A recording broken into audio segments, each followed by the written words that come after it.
We turn now to the latest.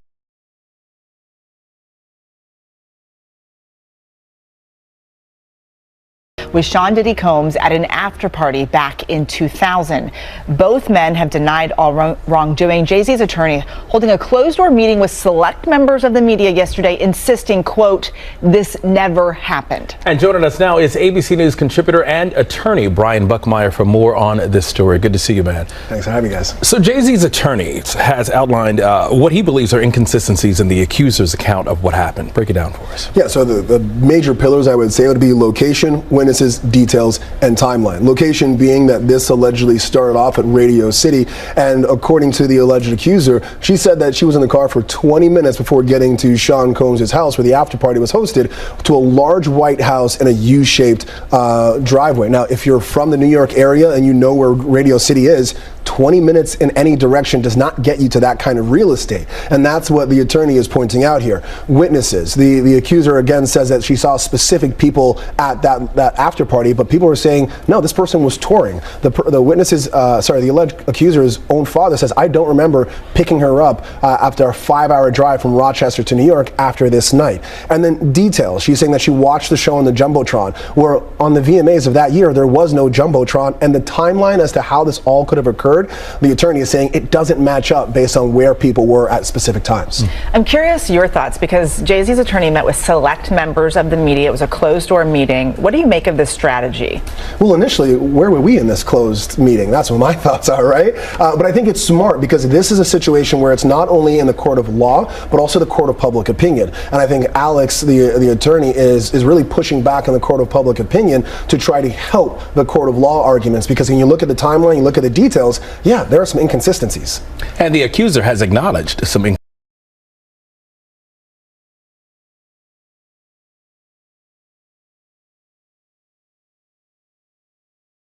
The courtroom was charged with anticipation as the high-profile case involving Jay-Z and Diddy Combs took center stage.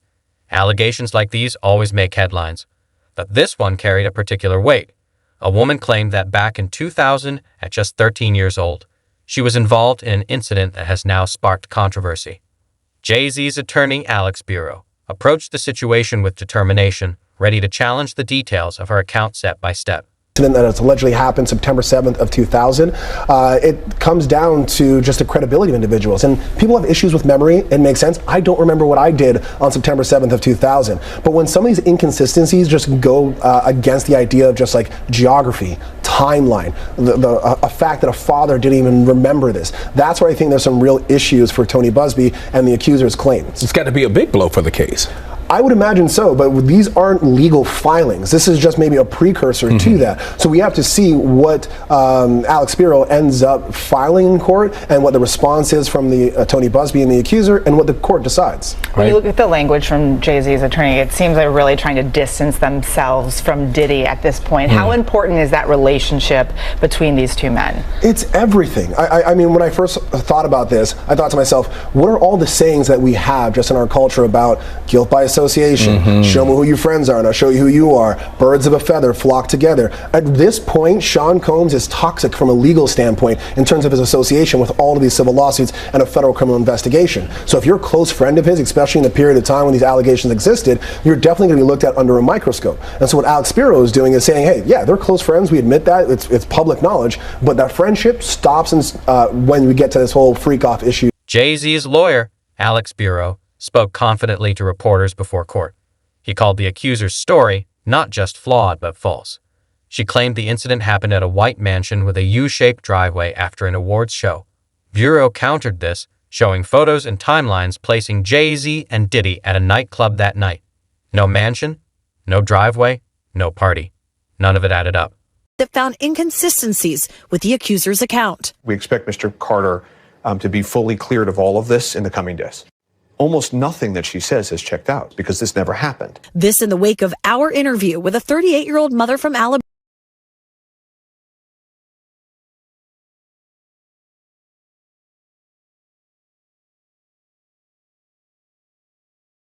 Want to come forward because I think that I've been quiet long enough. She says that she might have some facts wrong, but that she says the incident happened. What do you say to that? You know, anybody, when they make up a claim, they can just keep repeating it and getting it right. But you never get the details right. And what happened during her interview with you is that the story began to unravel. On the night of the MTV Video Music Awards in 2000, she says Combs's limo driver took her to an after party. There she says she spoke to musician Benji Madden and his brother. I'm talking to Benji Madden about his tattoo. That's the Last Supper. In a statement to NBC News, a representative for the Maddens confirmed they didn't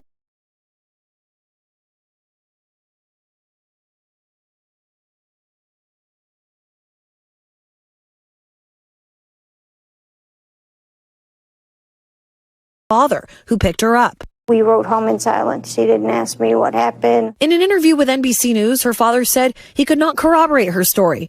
I feel like I would remember that, and I don't, he said. The woman revealed to us that she has autism and previously suffered a head injury. In a follow-up phone interview, we asked her about the contradictions, and she said that she stands by her statements. This woman is standing by her story. It happened over 20 years ago. Maybe her memory is hazy. Maybe her father doesn't remember that night. No, she's doubled down on certain of these details. She says, I'm positive. She points out the tattoo. She talks about the tattoo in vivid detail. Turns out that's completely false. And the father is supposed to be picking her up. 10-hour drive, round trip to pick her up in the middle of the night.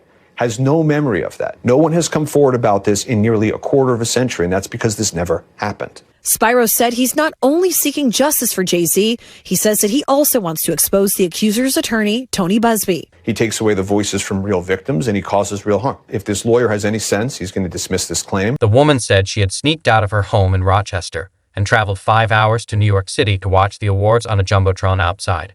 But Alex Bureau pointed out a major issue.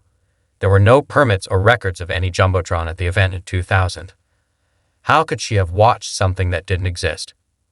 Busby, who has filed more than 20 lawsuits against Combs, told NBC News that he is continuing to vet the accuser's claims and that she has agreed to undergo a polygraph this week. A representative for Combs called the suit a shameless money grab. Since your attorneys refiled the lawsuit against Combs naming Jay-Z, he has come out with a very long statement saying that this is completely not true and that this is all about trying to get money from him. What do you say about that? I haven't asked for a dime from him. It's not everything is motivated by money, and I'm sorry that he feels that it is. This woman also told us on camera last week that this isn't about money. Well, let's be serious. A lawyer like this is not sending out these letters not to make money. He wants money and fame. He doesn't care about truth and justice. And that's what's going on here.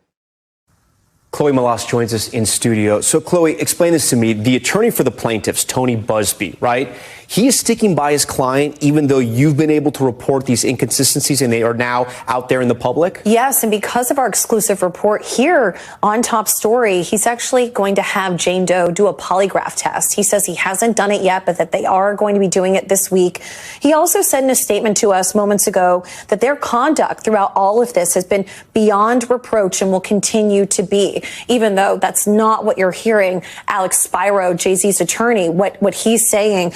Also, I just want to show you, Jay-Z's team created a timeline. Obviously, even though this took place allegedly 24 years ago, right? They are saying that there is just no way that he could have been at the VMAs. He's on camera there until the end of the VMAs, which ended right after 11, and that there are photographs of him at the Lotus Club in Manhattan, and they say he was there till 3 a.m. and then he went to the music studio. So again, they are adamant that he was not at that party. That he was not at any sort of after party. I do want to ask you this. What is Jay-Z's sort of legal team strategy in describing the relationship between Diddy and Jay-Z? Because there are a ton of photos of them over the years, obviously before these allegations came out. And this civil suit, Tom, originally just named Combs, and then it was amended last weekend to include Jay-Z.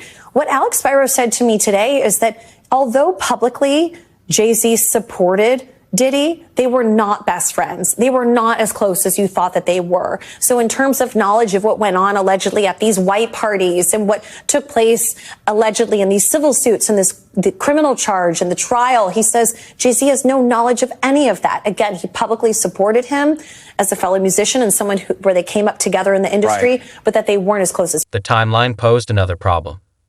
For her to reach New York City by the time she claimed, she would have needed to leave her house by 3:00 p.m., something that didn't align with her story of sneaking out unnoticed.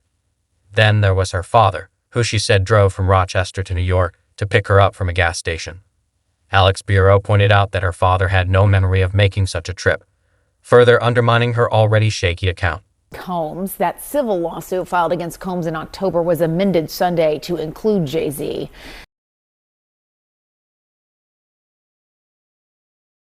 At a Video Music Awards after party in 2000. In a blistering statement, Jay-Z accuses Jane Doe's attorney of trying to blackmail him. He said further, quote, "These allegations are so heinous in nature that I implore you to file a criminal complaint, not a civil one. Whomever would commit such a crime against a minor should be locked away. Would you not agree?" He added, "My only heartbreak is for my family. My wife and I will have to sit our children down, one of whom is at the age where her friends will see the press and ask questions about the nature of these claims and explain the cruelty and greed of people." Joining us now, Joey Jackson, CNN legal analyst and criminal defense attorney and former prosecutor. There's a lot to unpack here. Joey, I want to start with just the statement from Jay-Z, which is so forceful in its denial. I just read a teeny part of it. It's long, where he says that they should file a criminal complaint. Is that even possible at this point? So based on the allegations, Jessica, good morning. Good to see you. I think that it certainly could be. Why do I say that? Now, he, of course, is more than annoyed, would be an understatement. Yeah. He has a family and he has a lot to protect, including his brand. But to the extent that he's saying, hey, come after me criminally, that could be likely. Why do I say that?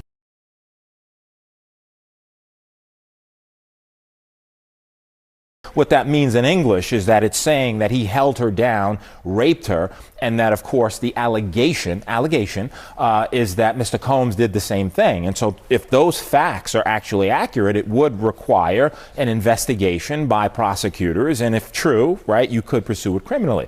Now, with respect to evidentiary value, yes, it happened 24 years ago, right, more than 24 years ago. But in the allegations, there's a few things. Number one, there's allegation that another celebrity was present at the time, right, in addition to other people. Number two, there's the claim by the victim, right, that she left, that she went and she was seen by a gas attendant who saw her in distress. Number three, that she phone called her dad, who showed up, the 13-year-old, and now removed her. So civil complaint, simply allegations, needs to be proven in a court of law, but if true, it could rise to the level of criminality, and, you know, we'll see what happens or if the DA looks and investigates. So what happens now?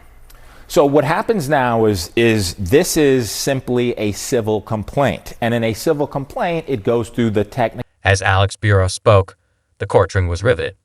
He called the woman's story a complete fabrication, not just unlikely but provably false. He argued that her allegations were built on lies and vowed to reveal the truth.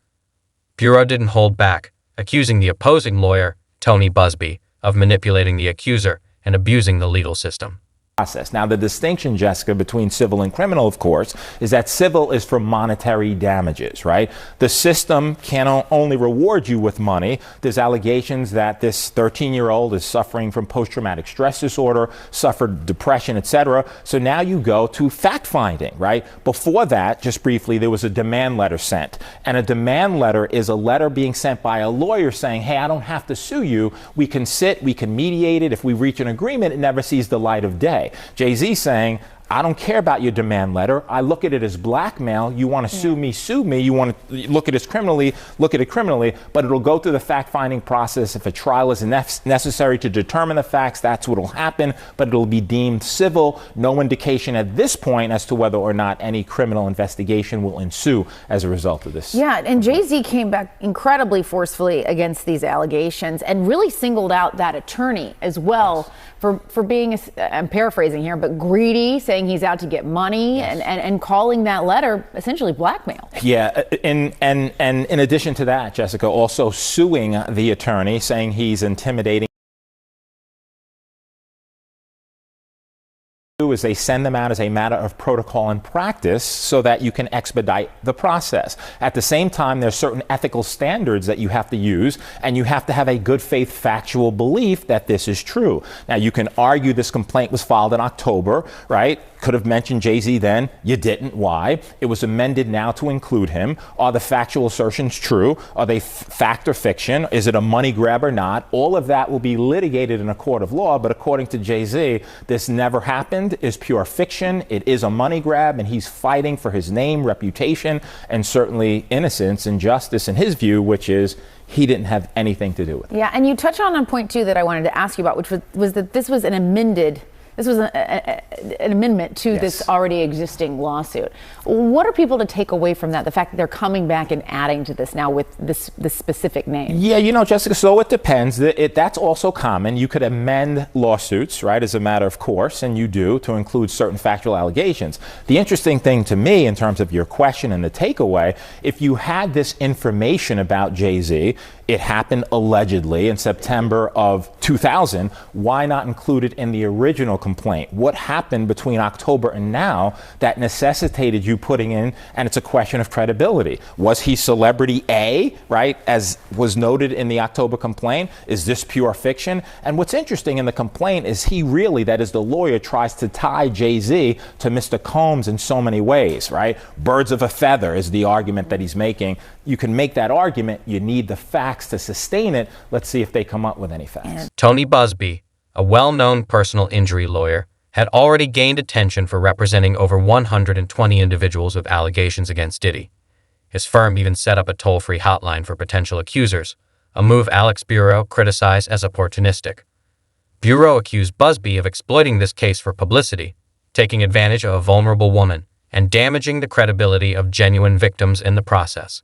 He is going to bat for his name. I think he wants to be very clear that he says that this is not true. This is not him. He's fighting it civilly, and he's also taking action against the woman's lawyer, Tony Busby. Sean, what did you make of those statements? I love when somebody comes to a full-throated defense of themselves. I'm always very cautious as the criminal defense attorney. I'm like, be careful on saying things that are that specific because he's all in. Busby, in a statement to me yesterday, kind of said that same thing. He said, you know, Jay-Z's creating a silly sideshow, and we're committed to, you know, defending a courageous woman who's brought these allegations. Jay-Z, he made his position, his opinion on Busby very clear. You call him an ambulance chaser in a cheap suit. And then his lawyers filed a motion that goes on to say attorney Tony Busby has orchestrated a month-long press campaign aimed at inflaming public opinion and escalating the events in real time on social media platforms.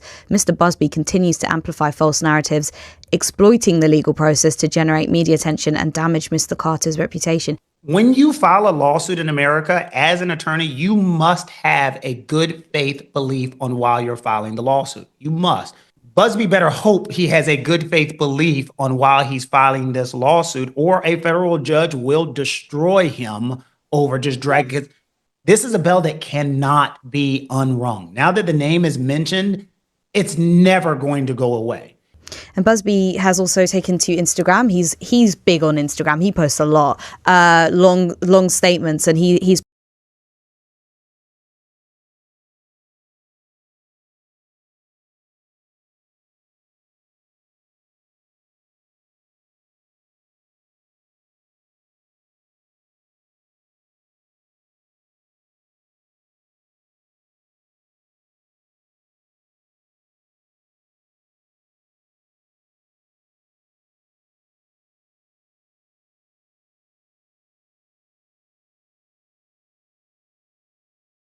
and will litigate the facts in court, not in the media. Well, that sounds to me like an assertion that he has a good faith belief in what's happened. Absolutely. I mean, that's his belief. He has a good faith belief. Jay-Z said it himself. He's not like and he's not. I mean, this is a guy who grew up differently than everybody else. He's not going to, everybody, what's the phrase? Don't let the suit fool you. He grew up in the streets, and he's just like, you're going to make these allegations against me, a bunch of kids, I'm going to fight back. So this might be, you know, we talk about Diddy doesn't listen to his lawyers. This case wasn't just about Jay-Z. It was part of a broader surge of lawsuits under the Adult Survivors Act. The New York law created a 1-year window allowing civil suits for incidents regardless of how long ago they happened. It sparked a wave of high-profile cases, including many against Diddy. While he had pleaded not guilty in a awaited trial in May, new allegations against him continued to surface almost weekly. Self-made, who is not used to people bullying him, extorting him. I mean, this is a drug dealer from the streets. Let's not forget where he started. This is not something that he's like, I'm not going to play your suit and tie games. He's street. But that is a fact. We know he was a drug dealer. He was on the streets. His art was a reflection of the life that he lived, and that has allowed him to climb, his early art has allowed him to climb to the levels that he has. And he's also a very skilled rapper. But that is who he is, and he's made that very clear in his statements. That is who he's going to continue to be while he fights this out. Sean, Cheyenne, thank you so much, and I know I'll be seeing you soon. Thank you for having me. Much appreciated. Bye, Cheyenne. Thanks. Bye, guys. Bye, guys. In other civil lawsuit news, it looks like there could be 150 civil suits on the way via Tony Busby, the Texan lawyer who's representing other alleged victims of P. Diddy. Before the Jay-Z news broke, I caught up with the BBC's music correspondent Mark Savage, who's been chatting to Tony. So the interesting thing is that Tony didn't actually start out pursuing this case. It was handed to him by a friend, another lawyer from California called Andrew Van Arsdale. And as he was investigating those claims, he started getting calls from people who said they had stories to tell about Sean Diddy Combs. He asked Tony if he could help because he just didn't have the resources to deal with it, and Tony said yes. He put out an Instagram statement asking victims to come forward, and he said to me in the 10 days after that Instagram statement, his team received about 3,000 calls. He had a team of lawyers and former law enforcement officials screening out the ones that they thought might be potentially actionable in court. He's talking about 160 cases. I think we've only seen about 24 filed so far, so there's a lot more still to come. It sounds like he has a lot of cases waiting in the wings. Tony knows how to put on a show for the media. What do we know about him as a character? I mean, he is very media friendly and he does put his case out there in the public. He was very careful with me. He wouldn't, share any of the legal arguments that he might make in court. He didn't want to prejudice the trial. But he is very good at stepping into the limelight, asking more victims to come forward, and kind of making a case in public to set out his stall ahead of any eventual trial. He has been very successful and he is very well known around Texas. He, in fact, stood to be a politician at one point, but I think has returned to his law firm. And I read about, have you heard about the tank, the World War II tank? I have not heard about the tank. Tell me this. Oh, so he bid on a real World War II tank at auction and he got it, and then he parked it outside of his house and the whole neighborhood was up in arms, and they sort of got together and tried to petition him to move this giant World War II tank, and he wouldn't move it. So I'd heard about that before, and then I was like, oh, this is the same guy that did the press release in October. But when he did that press release, he spoke about 120 cases that he would. Busby denied the accusation, insisting his letter was just a standard attempt to arrange a confidential mediation. However, Alex Bureau wasn't convinced. He saw the timing of the allegations, coming right before the Adult Survivors Act deadline, as strategic. Bureau argued that Busby was playing a risky game, one that not only damaged Jay-Z's reputation, but also threatened the integrity of the legal system. All right, Sharonda, if this allegation is true for a 13-year-old, what type of trauma are we talking about? We're talking about extensive trauma. We're talking about frontal lobe issues, temporal lobe issues, where we're talking about memory. We're talking about an increase in anger, an increase in frustration. We're talking about sensory fragments where you remember sense of smell. You remember everything, every little detail, because you're stuck there and you can't progress and you can't move forward. I think there are also other things we have to consider. In studying this case, the alleged victim reported that she, struggles with autism and she had a brain injury. And so when you add those factors in there and she has a history of epilepsy, those things also affect memory. And I think that that's the part that's going to make this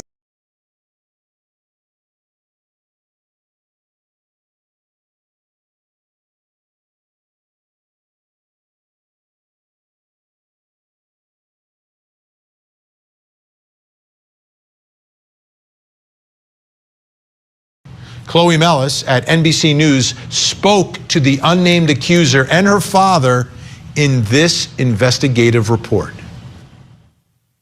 We rode home in silence. He didn't ask me what happened. He didn't ask me what I did or where I was. In an interview with NBC News, her father said he could not verify the claims. Quote, I felt like I would remember that, and I don't. I have a lot going on, but I mean, that's something that would definitely stick in my mind, he said. When we asked the woman about the contradictions in a phone interview on Friday, she said that she stands by her statements.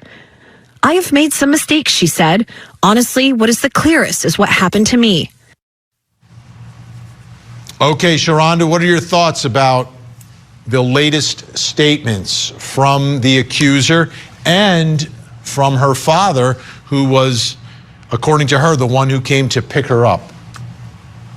I think it's difficult to tell someone who says they've been raped in the way that she explains it that they haven't been. So I can't necessarily question her truth.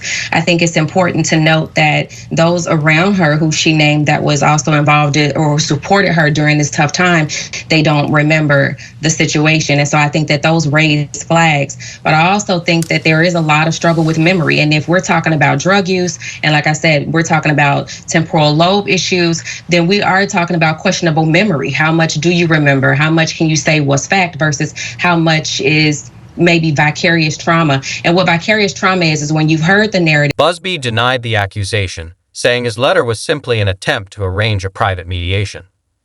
However, Alex Bureau wasn't convinced. He believed the timing of the allegations just before the Adult Survivors Act deadline was deliberate. Bureau argued that Busby was playing a risky game that not only harmed Jay-Z's reputation, but also threatened the integrity of the legal system. Times that you begin to believe that it's your narrative and you will take on these feelings, beliefs, and ideas as if they're yours. And I think with all the other things she has going on, those are things that will come into question if she was someone that I was seeing. Not necessarily questioning her truth about being raped, but I would definitely explore all those possibilities. And how about the passage of time here? We're talking about 24 years later, right? This goes back to 2000. It's 2024. Going back 24 years to remember something that happened to you when you were 13. How accurate would you expect those memories to be? I think when it comes to trauma victims, 20 years ago feels like yesterday. So I do think that there is some details that they will remember. They will remember scents. They will remember sounds, voices. They will remember all that as if it just happened yesterday. So I don't think that the time frame of it all, plays a huge factor. Now, I do know that there are some clients who will block things out, but the minute you start unraveling, it will come to them with such clarity. So I don't think that 20 years ago makes any difference to a trauma victim, because to them, it feels like yesterday or like they're still in the moment. And that's what hypervigilance is. And is there any way from your perspective when you're talking to someone to work through to figure out what is an actual memory versus what is perhaps, your mind playing tricks on you or some impact from the trauma itself? Is there any way to peel back any of those layers, or is it just is what it is? No, I have many tools that I use to peel back those layers. I definitely create trauma narratives, or I allow the client to create the trauma narrative. I do dissect what they've been watching, who they've been speaking to, what they've been listening to, because sometimes those things can come up in the narrative or in the story. And so I have to help them pull apart what is real versus what they feel. And those things prove to be pretty successful with most of the clients that I've worked with who have been victims of sexual and physical trauma. And I think a lot of times they're able to say, you know what, I did see that somewhere else, or I heard that, or I've owned that and it doesn't belong to me. But that also comes with doing really good extensive trauma work. So I think someone definitely should sit down with her and piece apart what is it that is real versus what you feel, because making mistakes in a situation like this is pretty critical and pretty crucial. So it's important to be very clear. Sharonda Brown, always great insight. We appreciate your valuable time. Thank you so much. All right. You're welcome. My think tank still with us, Al Wunsch, Darnell Crossland, and Jennifer Brandt. So Jay-Z responded very quickly now. In a statement, Jay-Z expressed his support for real victims, stressing that false claims hurt everyone involved. He maintained his innocence and stood firm against what he believed was a coordinated attack on his character. You should always advocate for yourself and be a voice for yourself. You should never let what somebody else did ruin or run your life. A 38-year-old mother from Alabama who has filed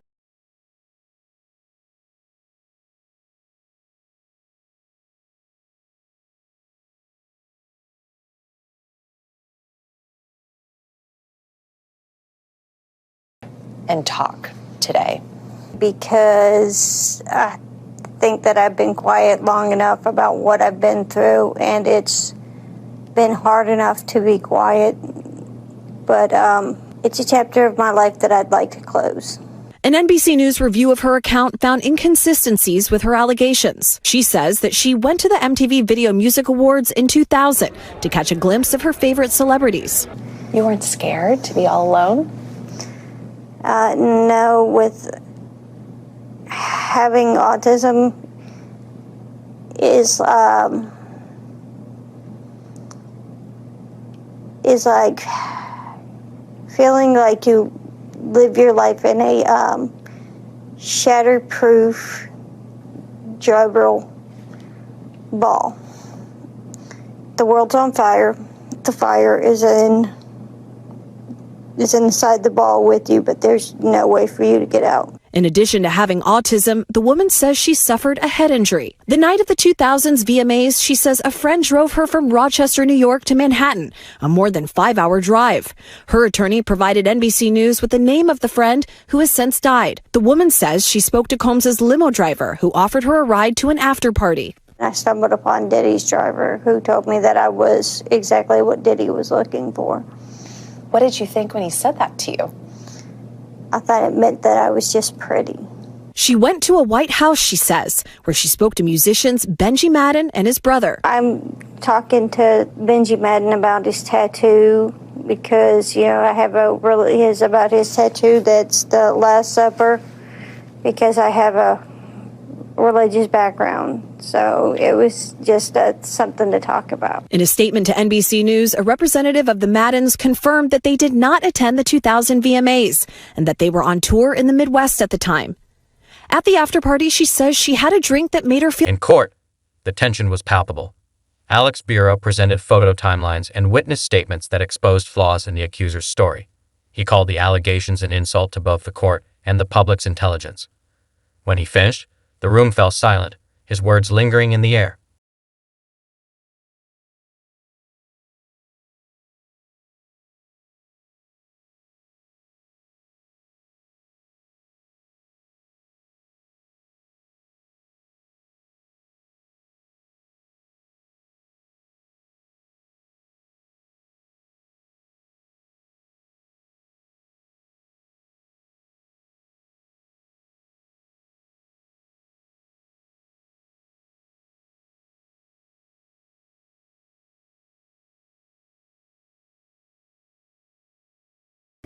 What I did or where I was. In an interview with NBC News, her father said he could not verify the claims. Quote, I felt like I would remember that, and I don't. I have a lot going on, but that's something that would definitely stick in my mind, he said. When we asked the woman about the contradictions in a phone interview on Friday, she said that she stands by her statements.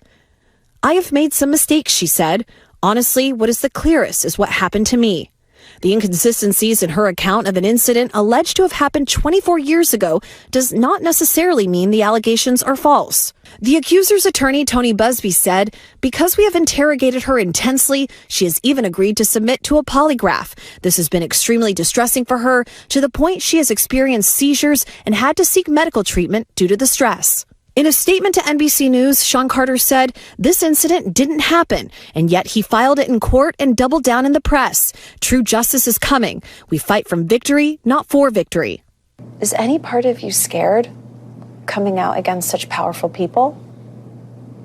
Yeah, I'm scared of what could happen, but I'm more afraid of letting it eat me alive from the inside out than I am of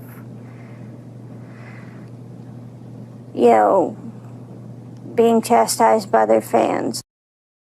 All right, Chloe Malas joining us now live. Chloe, we just heard a very strongly worded statement from Jay-Z. What else are you hearing from him and his team? Yes, so his attorney said that they're going to ask the court to, quote, dismiss this frivolous case. And also moments ago, we heard from Diddy's legal team, and I want to read you some of what they said. They said, quote, this is the beginning of the end of this shameful money grab. And remember, he remains behind bars at Brooklyn's Metropolitan. Then came a moment that stunned everyone.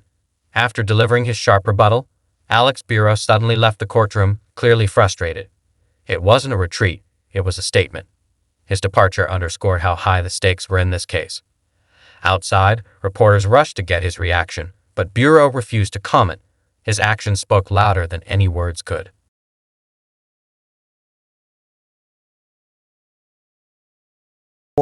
That would be 8 years before he married Beyonce. Jay-Z's lawyer was listening, and today he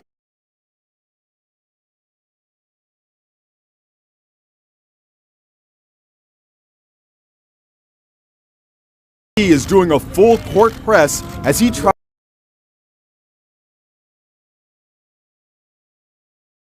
24 years ago. His lawyer, Alex Spiro, surgically laid out what he claims is a false story using a PowerPoint document. It's not just that this story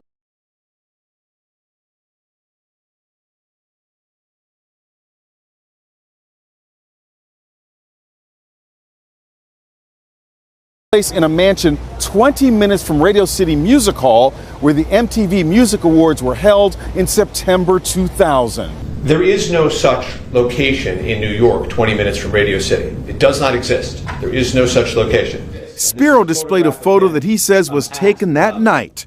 It places Jay-Z at a VMA after party, not a private home, as the woman's complaint alleges. In 24 years, not a single witness has ever come forward saying this happened.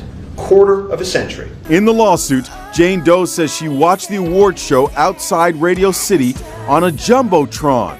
But according to Spiro, there was no Jumbotron in place that year. The alleged victim says her father drove 5 hours from Rochester to pick her up after the alleged assault, but the father told NBC News that he doesn't remember making the drive. You drove 10 hours to pick up your 13-year-old daughter in New York City? It's not something you would forget. As he wrapped up the news conference, Spiro spoke about Jay-Z. He's upset. He's upset that somebody would be allowed to do this. It would make a mockery of the system. The accuser's lawyer, Tony Busby, stood firm, doubling down on his client's claims. He emphasized that she had been vetted by 4 attorneys and remained unwavering in her allegations. Busby argued that the courtroom, not public opinion, was the proper place to settle such matters. He framed the case as a young woman seeking justice against powerful men, a narrative that won support from some but left others doubtful.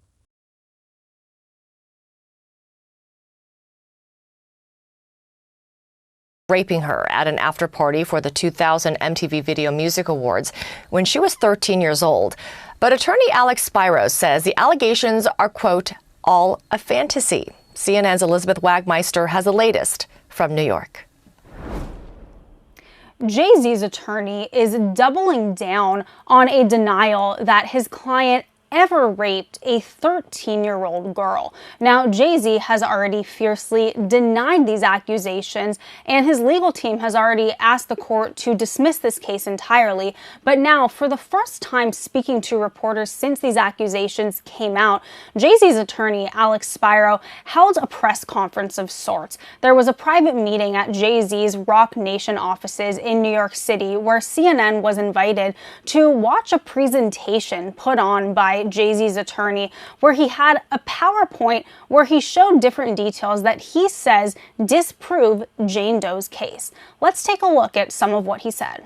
This is not an account of inconsistencies. I wanted everybody to understand that this never happened. This is completely false. You have to look at the timeline. You have to look at the timeline. So there's an old expression that time doesn't lie. Everything else that I'm talking about, these glaring inconsistencies, these are not minor inconsistencies. These are not minor problems with this story. This is utter falsehoods. Time never lies. And so if you look at the time, no matter what, this couldn't have happened. It's not even possible that this happened. Now, as you heard there, Jay-Z's attorney saying that these aren't just inconsistencies. This case highlighted the challenges of handling allegations. On one hand, it's crucial to support survivors and hold wrongdoers accountable. On the other, false claims can damage reputations and weaken the credibility of real victims.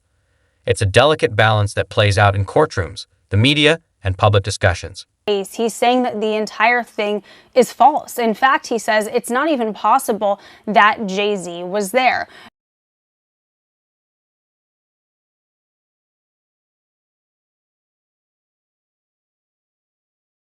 An after party for the MTV Video Music Awards in the year 2000.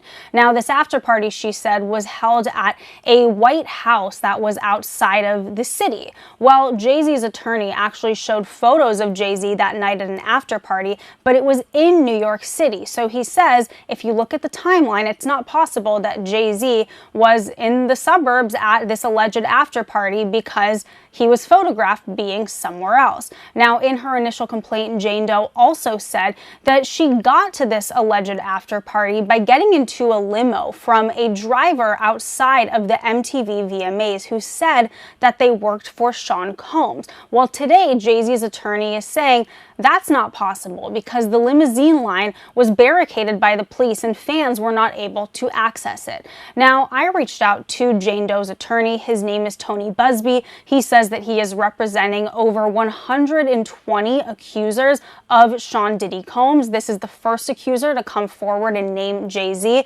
but he tells me that he stands by his client. He says that they are still vetting her, but when I asked about the vetting process, here's what he told me. He said that 4 individuals at his firm interviewed the client and checked details. He says that a background check was run on Jane Doe and that his firm actually engaged a seasoned investigator to vet some details she disclosed to us, and he said, quote, those results were consistent with what the client had told us. He also says that she has signed 2 separate affidavits, and he tells me, quote, courts exist to resolve factual disputes. Our client remains adamant about her. Spiro's dramatic courtroom exit will be remembered long after the verdict. It sent a clear message. His client would not back down, and neither would he.